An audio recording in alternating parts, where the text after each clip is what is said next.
Benar ya Tuhan, karena begitu besar kasih-Mu kepada kami, sehingga Engkau mengaruniakan anak-Mu yang tunggal Yesus Kristus, supaya setiap orang yang percaya kepada-Mu tidak binasa, melainkan beroleh hidup yang kekal. Itulah kasih yang terbesar yang harus kami miliki di dalam kehidupan kami. Kami rindu Tuhan, kemurahan-Mu turun atas diri kami masing-masing, supaya kasih yang terbesar menjadi milik kepunyaan kami. Kami siap diisi oleh firman Tuhan. Biarlah firman-Mu menerangi pikiran kami dan juga membukakan hati kami, supaya kebenaran itu menguasai segenap kehidupan kami. Dalam nama Tuhan Yesus kami berdoa. Amin. Jemaat dipersilakan duduk kembali.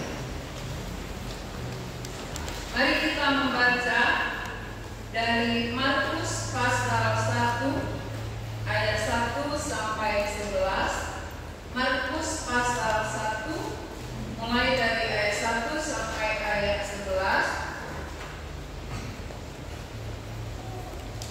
Injil Markus pasal pertama ayat 1 sampai 11. Inilah permulaan Injil tentang Yesus Kristus Anak Allah.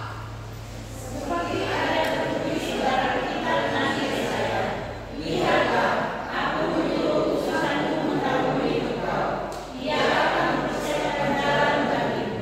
Ada suara orang yang berseru-seru di padang gurun, persiapkanlah jalan untuk Tuhan, luruskanlah jalan baginya. Demikianlah Yohanes Pembaptis tampil di padang gurun dan menyerukan, bertobatlah dan berilah diri dibaptis, dan Allah akan mengampuni dosamu.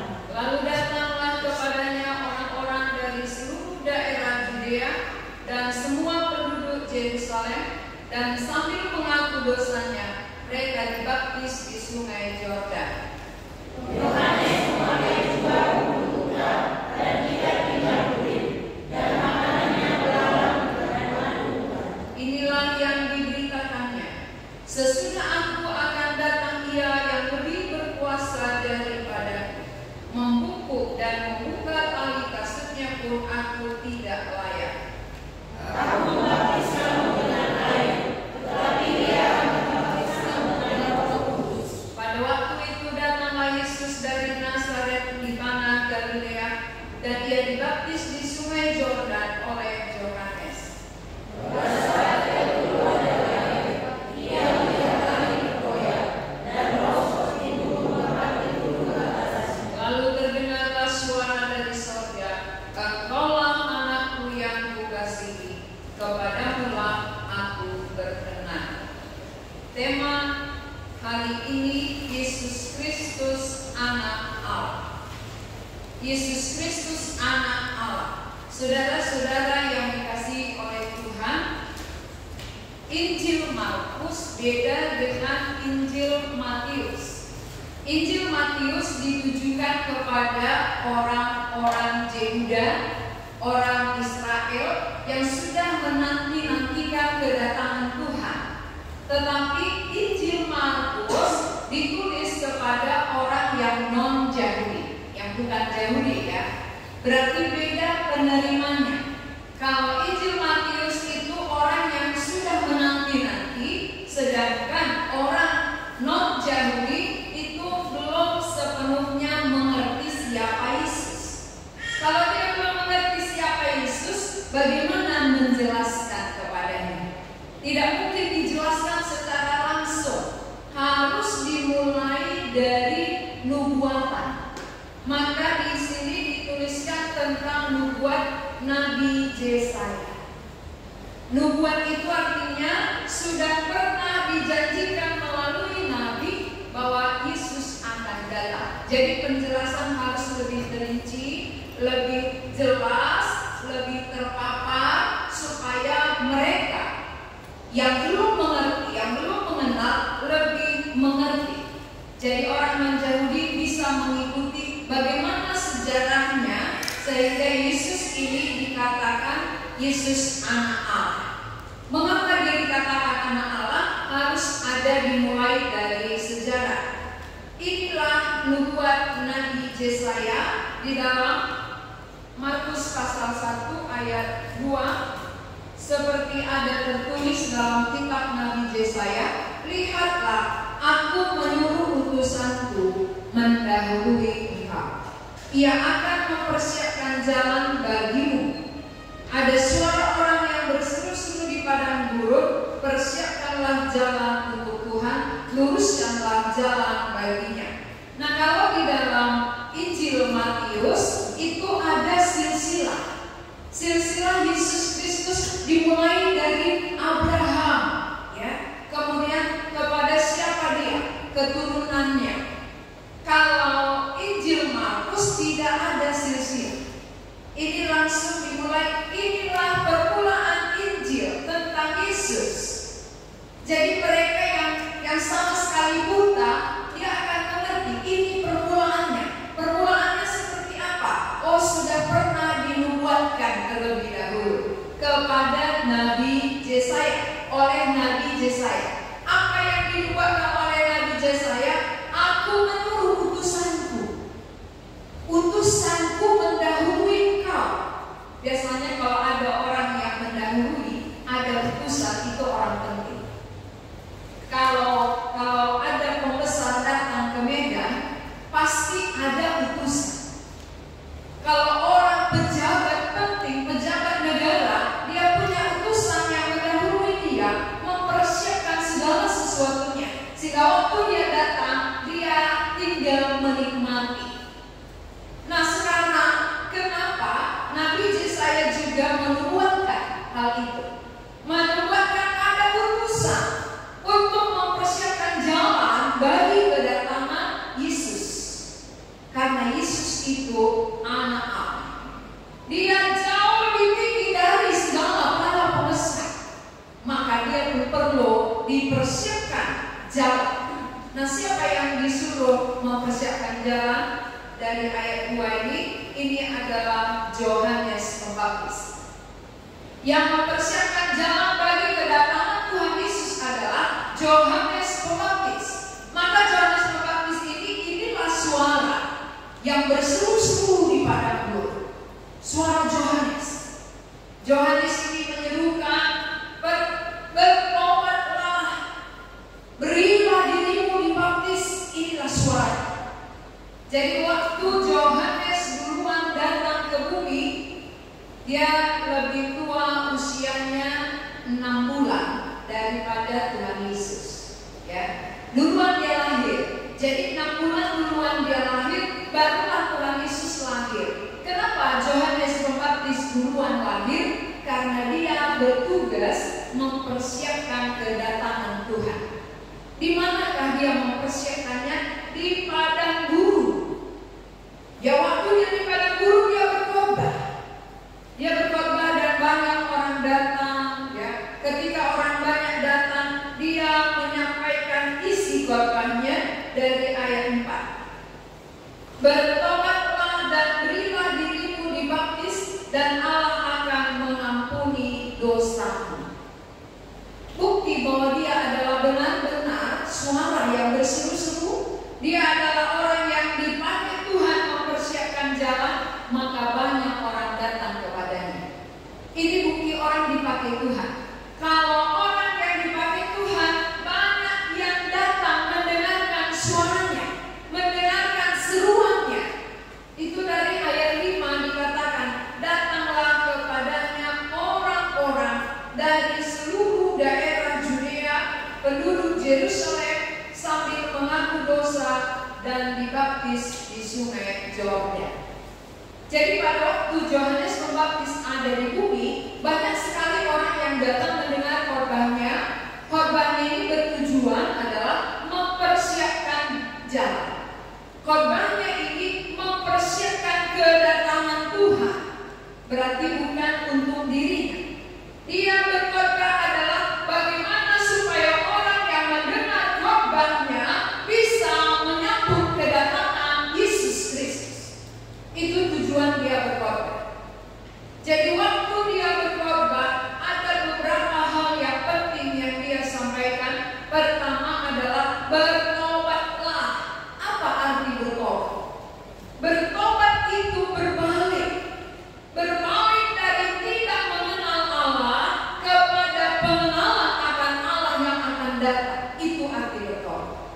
Jadi bertobatlah, seruan dari Yohanes, kamu yang non-Yahudi, kamu yang tidak kenal Allah, berbaliklah dari ketidakmengenalanmu kepada Allah yang benar, yang sebentar akan datang. Ini bertobat.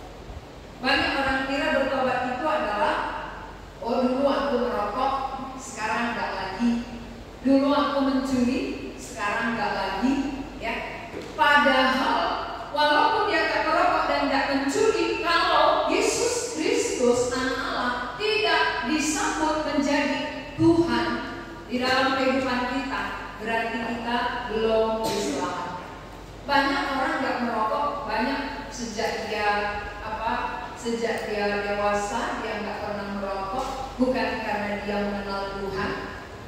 Banyak orang nggak mencuri, karena orang tuanya mendidik dia sejak kecil, milik orang lain jangan diambil. Itu bukan milik kita. Dia sudah terdidik bukan oleh pengenalannya kepada Yesus Anak Allah baru dia berubah, bukan, tapi karena dia dididik seperti itu. Jadi saudara-saudara, pengertian daripada khotbah Yohanes di sini adalah bertobat itu ada berbalik. Berbalik dari tidak kenal menjadi kenal. Berbalik daripada Allah yang tidak benar kepada Allah yang benar. Maka tujuannya adalah persiapkanlah jalan bagi kedatangan Allah yang benar itu. Itu isi khotbah yang pertama. Lalu khotbah yang kedua, ayat 7. Inilah yang diberitakannya, sesudah aku akan datang Ia yang lebih berkuasa daripadaku. Membungkuk dan membuka tali kasutnya pun aku tidak layak. Yohanes tahu benar bahwa yang datang ini adalah Anak Allah, sehingga dia tidak layak membuka tali kasutnya. Berarti kalau membuka tali kasut itu paling rendah, saudara. Tali kasut itu adalah paling rendah, karena kasut itu dipakai berjalan kaki. Biasanya kalau jalan kaki itu banyak kotoran melekat di sepatu, ya, di kasut, lalu bisa kena talinya. Namun Yohanes katakan membungkuk dan membuka tali sepatunya pun aku tidak layak. Ini pengenalan yang sangat dalam. Pengenalan Yohanes akan siapa Yesus itu luar biasa. Dia mengerti bahwa dia adalah manusia biasa. Walaupun dia nabi yang diutus Allah mendahului Yesus, tetapi dia menyadari dibanding yang akan datang, aku tidak layak. Kenapa kita tidak hormat kepada Tuhan? Kemungkinan besar pengenalan kita masih dangkal. Pengenalan kita akan siapa Yesus itu masih sangat dangkal, membuat tidak ada rasa hormat. Pengenalan akan diri sendiri tidak dalam. Siapa aku sebenarnya? Aku adalah orang yang tak layak. Aku orang yang tak pantas. Aku hanya ciptaan Tuhan. Aku hanya dari debu tanah. Siapakah aku? Maka Yohanes sadar akan hal itu. Dia katakan, sesudah aku akan datang Ia yang lebih berkuasa daripadaku. Dia yang datang itu lebih berkuasa. Walaupun sekarang kamu mendengar khotbahku, kamu menganggap aku itu nabi yang luar biasa, tetapi akan datang Dia yang jauh lebih berkuasa daripada aku. Ini yang disampaikan oleh Yohanes. Berarti isi khotbahnya meninggikan Yesus. Nabi yang benar adalah meninggikan Tuhan Yesus, bukan meninggikan diri.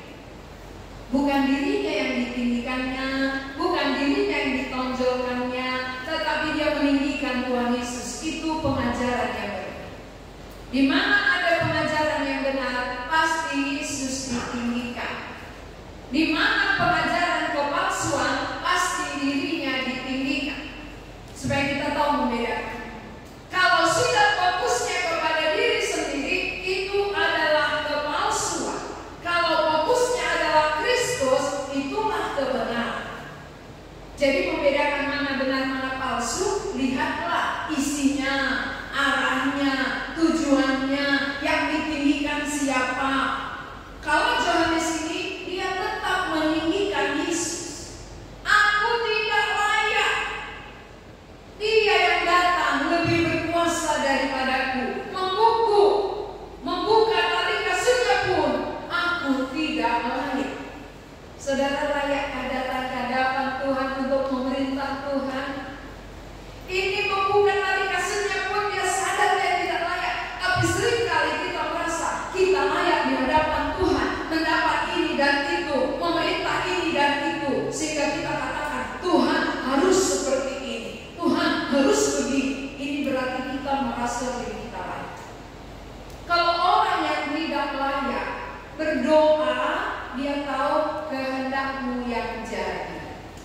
Apa yang baik menurutmu itulah yang jadi, bukan kehendakku, bukan seperti keinginanku, bukan seperti yang kuharapkan, tetapi seperti yang kau harapkan, seperti yang kau inginkan. Ini orang yang tahu, ya, tahu dirinya siapa. Saya adalah orang yang tak layak, apalagi memerintah Tuhan. Tuhan, sudah banyak kali jasaku kepadamu. Aku sudah rajin berdoa, rajin ke gereja, rajin beribadah Tuhan, rajin memberi. Kenapa aku begini? Ini berarti orang yang punya jasa. Ya, banyak jasanya sama Tuhan. Maka dia tuntut, ya. Tuhan, saya sudah melakukan ini, saya sudah bersedekah, saya sudah memberi banyak. Kenapa hidup saya begini? Ini berarti dia yang memerintah Tuhan, komplain dengan Tuhan, gak setuju, ya. Padahal kalau Yohanes, dia sadar, dia orang yang tak layak. Yesus itu orang yang Allah yang berkuasa. Dia tidak layak, walaupun nabi yang diakui oleh banyak orang, nabi yang disanjung, nabi yang diagungkan, tetapi dia katakan, dia yang akan datang lebih berkuasa daripada, membuka tali kasutnya pun aku tidak layak. Siapakah kita ini? Saudara-saudara, mari kita selidiki diri. Mengapa kita banyak menuntut Tuhan? Mengapa kita banyak mempersalahkan Tuhan kalau tidak sesuai dengan harapan kita, tidak sesuai dengan keinginan hati kita? Kita marah kepada Tuhan. Tuhan, kok dia begitu? Tuhan, kok aku begini? Dia begitu, aku begini, sama saja, ya. Sama di hadapan Tuhan, gak ada bedanya. Sama-sama dari debu tanah, sama-sama ditebus baru bisa diselamatkan. Tanpa tebusan oleh darah Kristus, kita sama-sama berdosa. Tidak ada andil kita, tidak ada jasa kita. Orang yang telah ditebus pun oleh anugerah. Orang yang sudah diselamatkan pun kasih karunia, bukan oleh karena jasa kita, andil kita, kelebihan kita, kehebatan kita. Aku lebih dari dia, maka aku selamat. Bukan. Itu karena kemurahan Tuhan. Oleh kasih karunia kamu diselamatkan, bukan oleh usahamu, bukan pekerjaanmu. Jangan ada yang memegahkan diri. Jadi siapa yang sudah berpegang dengan apa yang dia perbuat, berarti dia tidak menyadari semua oleh kasih karunia Allah. Semua hanya anugerahnya, diberikannya pada kita. Semua anugerahnya bagi kita, jika kita dipakainya. Keselamatan anugerah dipakai juga anugerah. Bukan oleh karena kehebatan kita, tapi semata-mata oleh anugerah.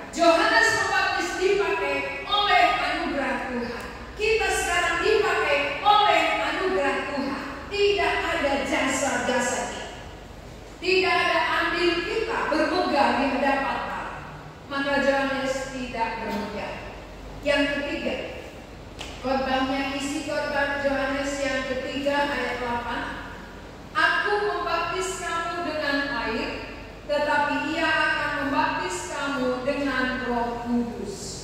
Berarti dia menyadari bahwa tujuan dia mempersiapkan jalan bagi Tuhan adalah membaptis dengan air. Tetapi Yesus yang akan datang membaptis dengan Roh Kudus. Berarti Yohanes tidak bisa membaptis Roh Kudus. Manusia siapapun dia, hamba Tuhan, tidak bisa membaptis dengan Roh Kudus. Itu pekerjaan Yesus Kristus.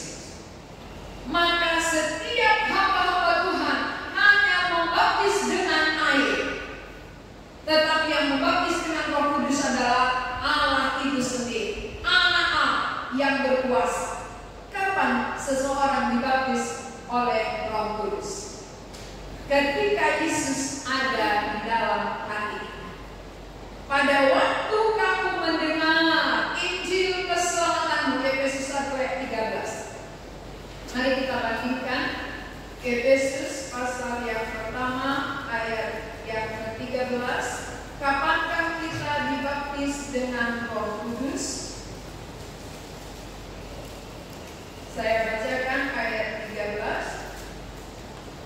Di dalam Dia kamu juga, karena kamu telah mendengar firman kebenaran, yaitu Injil keselamatanmu, di dalam Dia kamu juga, ketika kamu percaya, dimeteraikan dengan Roh Kudus yang dijanjikannya itu.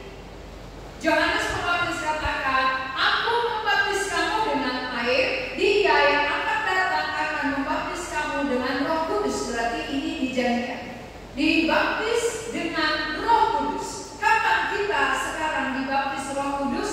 Ketika kita mendengar firman, ya, firman sehubungan dengan kebenaran. Apa firman kebenaran? Injil keselamatan, itu firman kebenaran. Firman kebenaran adalah Injil yang membawa kepada keselamatan. Itulah firman kebenaran. Kalau bukan membawa kepada keselamatan, berarti bukan kebenaran. Kebenaran itu meninggikan Yesus. Kebenaran itu membawa kepada keselamatan. Ini kebenaran. Jadi Yohanes Pembaptis memberitakan tentang kebenaran. Ketika kamu mendengar firman kebenaran, Injil keselamatan, di dalam Dia kamu juga dimeteraikan dengan Roh Kudus. Berarti yang melakukan adalah Allah, bukan manusia, bukan pendeta, bukan hamba Tuhan. Jadi saya nggak bisa tiup saudara terima Roh Kudus, ya nggak bisa. Tetapi yang melakukannya itu adalah Allah sendiri. Ketika seseorang mendengar Injil keselamatan lalu dia percaya, disitulah dimeteraikan. Itu namanya dibaptis dengan Roh Kudus. Jadi kalau saudara belum dibaptis dengan Roh Kudus, berarti saudara belum dikuduskan. Kalau masih dengan air hanya lambang. Tetapi Roh Kudus itu dari Allah menguduskan sebagai meterai yang sah. Tidak bisa diwakilkan oleh manusia. Itu dilakukan oleh Allah. Ketika seseorang percaya akan Injil yang menyelamatkan dia, maka Allah memeteraikan dengan Roh-Nya yang kudus. Apa tujuan Allah memeteraikan kita? Sebagai tanda milik kepunyaan Allah. Orang yang dimeteraikan dengan Roh-Nya berarti ini adalah milik kepunyaan Allah. Kalau belum dimeteraikan Allah, berarti dia milik kepunyaan gereja. Karena dia dibaptis dengan air. Jadi milik gereja. Sudah sah, kamu sudah dibaptis, milik gereja. Tapi ketika dimeteraikan dengan Roh Kudus, Allah mengakui, Allah memeteraikan bahwa kita sah milik kepunyaan Allah. Satu kali untuk selama-lamanya. Jadi tujuan dimeteraikan dengan Roh Allah, satu, sebagai milik kepunyaan. Kedua, untuk menguduskan kita.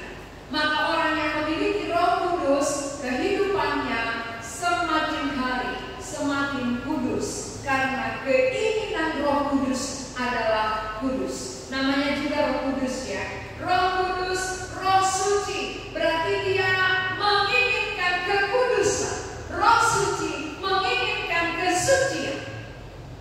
Jadi siapa yang memiliki Roh Kudus, maka hidupnya akan semakin kudus. Lalu ada orang bertanya begini, saya melihat banyak yang sudah mengaku percaya, kenapa hidupnya nggak kudus Bu? Gitu ya. Kenapa kehidupannya nggak semakin kudus? Oh, itu satu, karena tidak mau dipimpin oleh Roh. Sudah dimeteraikan Roh di dalam hatinya, tetapi dia tidak mau dipimpin oleh Roh. Dia melawan Roh, sehingga kalau dia melawan Roh, kedagingannya yang naik. Ketika kedagingannya naik, maka hawa nafsunya yang terlihat, keinginan dagingnya yang terlihat. Tapi waktu seseorang rela memberi diri dipimpin oleh Roh Allah, maka kehidupannya semakin hari semakin kudus. Jadi kalau kita sebagai orang yang sudah diselamatkan, sudah dimeteraikan Roh Allah, tapi hidup kita tidak kudus, berarti kita sama seperti orang yang membangkang, orang yang melawan, tidak memberi diri dipimpin Roh. Orang yang tidak memberi diri dipimpin Roh berarti dipimpin oleh daging, karena keinginan daging berlawanan dengan keinginan Roh. Siapa yang melawan keinginan Roh berarti dia dikendalikan oleh keinginan daging. Bisakah terjadi bagi orang yang telah percaya? Bisa. Maka ini bukan seperti robot manusia dicipta Tuhan. Manusia tidak seperti boneka, tetapi ada dari pihak kita yang rela memberi diri dipimpin. Ketika Roh katakan, maju anakku, kita maju. Bangkit anakku, kita bangkit. Ini namanya rela dipimpin oleh Roh. Siapa yang melawan Roh, dia akan menderita, karena kedagingannya mengendalikan dia. Siapa yang hidup di dalam daging pasti kering, karena bukan Roh yang memimpin. Jadi jauh lebih enak dipimpin oleh Roh. Berilah dirimu dipimpin oleh Roh. Kalau kamu tidak memberi diri, Tuhan tidak memaksa. Berarti ada dari diri kita kerelaan untuk memberi diri dipimpin. Itu jauh lebih baik daripada dipaksa. Apapun kalau dipaksa itu namanya terpaksa, hasilnya nggak bagus. Ketika ada kerelaan, hasilnya positif. Kerelaan dipimpin melakukan segala sesuatu dengan ringan. Tapi kalau terpaksa itu berat. Maka lihat diri kita sejak kita beriman, di mana salahnya, di mana kesalahan sehingga iman kita mandek. Mengapa iman kita nggak maju, nggak bertumbuh? Biasanya orang yang berjalan kan semakin lama semakin naik ya. Ini kenapa perjalanannya dia berjalan tapi jalan di tempat? Karena tidak memberi diri dipimpin oleh Roh. Jadi hari ini saudara, fungsi Roh Kudus adalah untuk menguduskan kita, menyucikan kita, supaya kita semakin seturut dengan kehendak. Tapi ada bagian kita, relakanlah diri. Beri dirimu dipimpin, jangan tolak. Ketika kita tolak, kita akan hidup di dalam kedagingan. Perhatikan orang yang hidup dalam Roh dengan hidup dalam daging. Bedakan, mana lebih sukacita? Pasti jauh lebih sukacita orang yang memberi diri dipimpin Roh. Contoh, Rasul Paulus, walaupun dia di penjara, itu pimpinan Roh. Dia tahu bahwa dia tawanan Roh. Di penjara sekalipun dia bersukacita, sehingga dia bisa menulis surat kepada jemaat Filipi, bersukacita. Sekali lagi dikatakan bersukacita. Bayangkan orang di penjara menulis surat bersukacita. Kenapa? Karena dia mau dipimpin Roh. Memberi diri dipimpin oleh Roh. Di penjara pun ringan, di penjara sekalipun ada sukacita. Di tempat-tempat rekreasi pun gersang kalau tidak dipimpin Roh. Di tempat-tempat ramai pun kekeringan kalau hidup dalam daging. Tapi orang hidup dipimpin oleh Roh, di penjara pun ada sukacita. Saudara pilih mana? di mall atau di penjara? Ya, bisa ya. Bisa kita katakan aku di mall tapi sukacita. Enggak di penjara juga. Tetapi saudara-saudara yang dikasihi oleh Tuhan, inilah contoh orang mau dipimpin Roh dengan orang yang melawan Roh.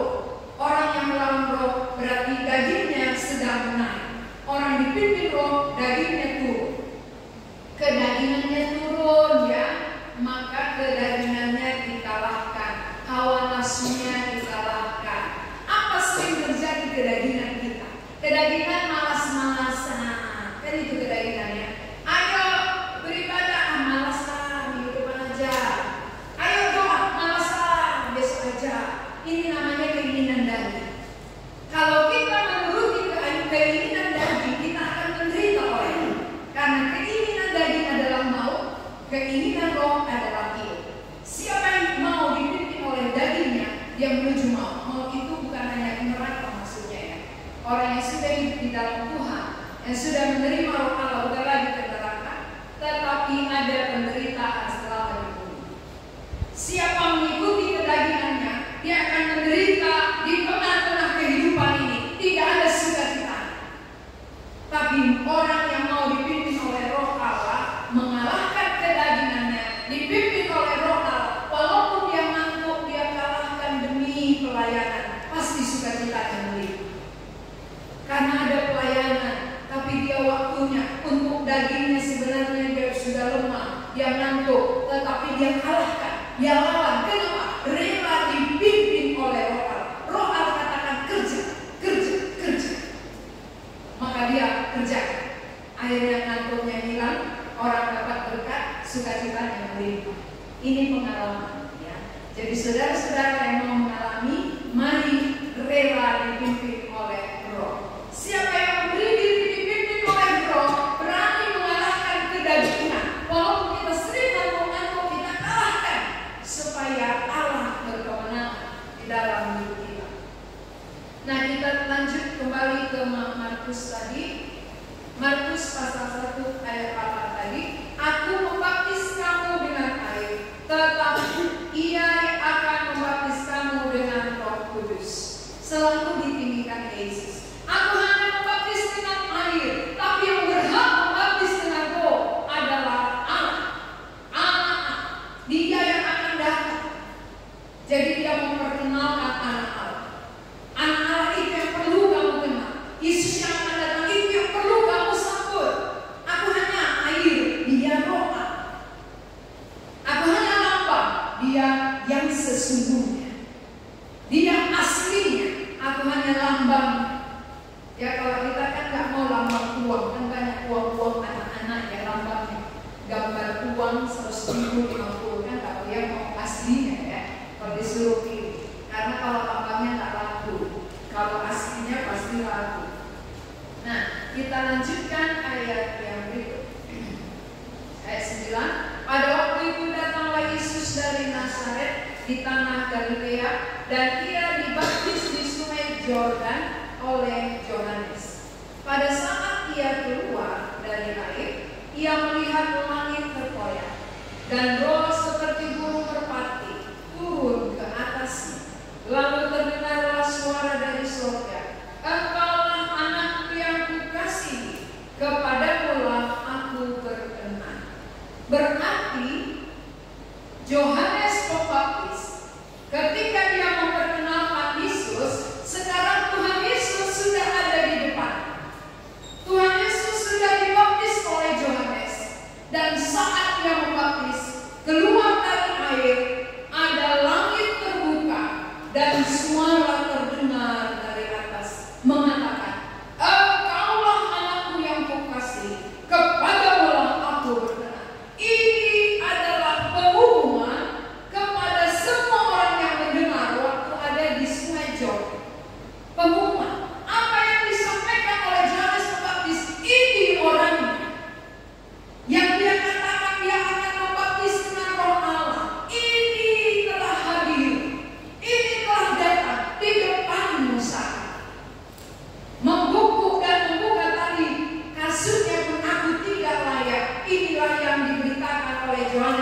Pembaptis sekarang sudah datang.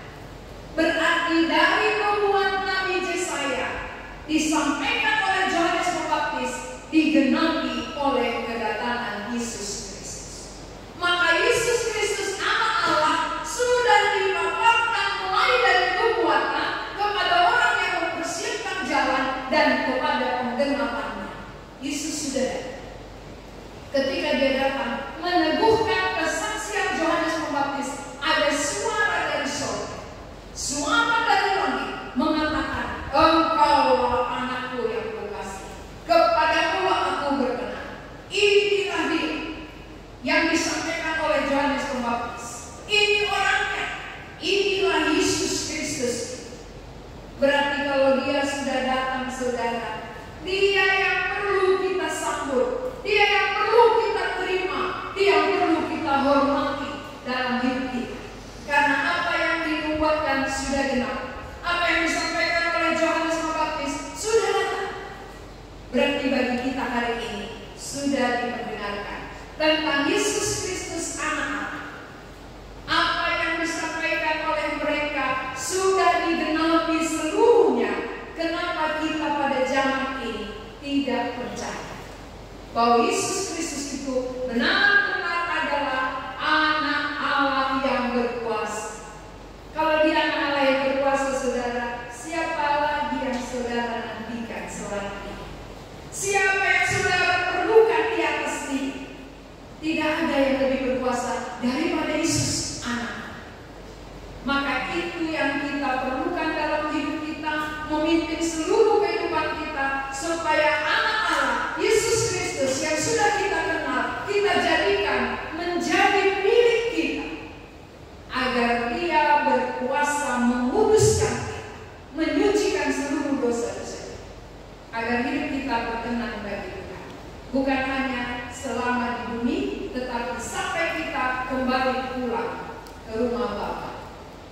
Di bumi berkenan sampai kita pulang, kita tetap menjadi orang yang dikenalnya, karena Yesus Kristus anak Allah sudah datang untuk kita.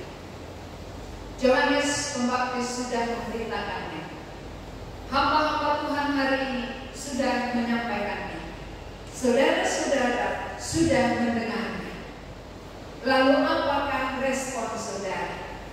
Percayakah saudara bahwa Yesus Kristus benar-benar anak Allah? Lalu jawabannya, ya, saya percaya. Iblis pun percaya. Yesus anak Allah. Apakah kau datang memeriksa kami sebelum waktunya? Iblis pun percaya Yesus adalah anak Allah. Tetapi dia tidak tunduk kepada Yesus. Dia tidak hormat kepada Yesus. Dia tidak taat kepada Yesus. Jadi kita nggak akan mau sama dengan iblis. Berarti kalau demikian saudara, ketika kita katakan aku percaya Yesus Kristus adalah anak Allah, artinya aku mau menerima dia. Kalau iblis tidak. Kalau manusia, kita menerima Yesus Kristus anak Allah menjadi Tuhan kita yang berkuasa dalam hidup kita, mengatur kita dan mengarahkan seluruh kehidupan kita, supaya hidup kita benar-benar serupa dengan dia. Dia Yesus Kristus anak Allah berkuasa. Berarti kalau yang berkuasa ada padaku, aku tidak takut menjalani kehidupan ini. Kita bilang Yesus Kristus anak Allah, anak Allah yang berkuasa, kuasa yang melebihi segalanya. Tapi aku sangat ketakutan. Itu namanya bukan percaya. Orang percaya mengandalkan Allah di dalam kehidupannya, berarti menjalani segala sesuatu, menjalani kehidupan, dia tidak takut. Karena bersama anak Allah, bersama Yesus yang lebih tinggi dari semua yang ada. Inilah yang menjadi renungan kita hari ini, bahwa Yesus Kristus anak Allah sudah digenapi. Apa yang sudah dinubuatkan Nabi Yesaya disampaikan oleh Yohanes Pembaptis sebagai suara orang yang bersungguh-sungguh di padang gurun, yang mempersiapkan kedatangan Tuhan. Dan pada waktu dia membaptis, Yesus hadir. Berarti sudah genap Nubuat Nabi Yesaya genap, khotbah Yohanes Pembaptis sudah genap. Hari ini sudahkah genap di dalam hati kita? Sudahkah Yesus Kristus anak Allah menjadi Tuhan di dalam diri kita? Kalau kita percaya Yesus Kristus anak Allah adalah Tuhan, maka aku membuka diri, membuka hati untuk menerima Dia, karena sudah jelas, sudah nyata siapa Yesus. Anak Allah yang berkuasa. Kalau Dia berkuasa, itu yang perlu ku terima di dalam hidupku, supaya aku bersama Dia menjalani hidup ini sampai kepada kekekalan. Kalau saudara sudah menerima, berarti hidup kita diberi, dipimpin oleh Roh-Nya. Karena orang yang menerima Dia dimeteraikan dengan Roh Kudus, sehingga kehidupan kita harus semakin kudus. Mari kita berdoa. Kami mengucap syukur untuk firman-Mu. Kami tahu bahwa Yesus Kristus anak Allah sudah dinubuatkan oleh Nabi Yesaya dan dipersiapkan oleh Yohanes Pembaptis. Dia mempersiapkan kedatangan Tuhan, dan ketika Dia membaptis di Sungai Yordan, Tuhan Yesus hadir. Tuhan Yesus dibaptis, dan ada suara dari langit berkata, "Engkaulah anakku yang kukasihi, kepadamulah aku berkenan." Sehingga setiap orang yang percaya kepada Yesus Kristus sebagai anak Allah, Allah berkenan kepadanya. Kami bersyukur untuk firman-Mu ini. Buatlah supaya hati kami terbuka, hati kami seperti tanah subur yang menerima kebenaran dan akhirnya menjadi iman. Kami rindu Tuhan, supaya apa yang telah kami dengar, Roh-Mu yang kudus yang meneruskannya berbicara kepada kami, menjelaskan lebih dalam lagi, supaya kebenaran ini menjadi milik kepunyaan kami. Bukan hanya sekedar tahu, tetapi menjadi milik. Itulah kerinduan Tuhan terhadap diri kami. Kami memuji Engkau ya Tuhan. Di dalam nama Yesus kami berdoa.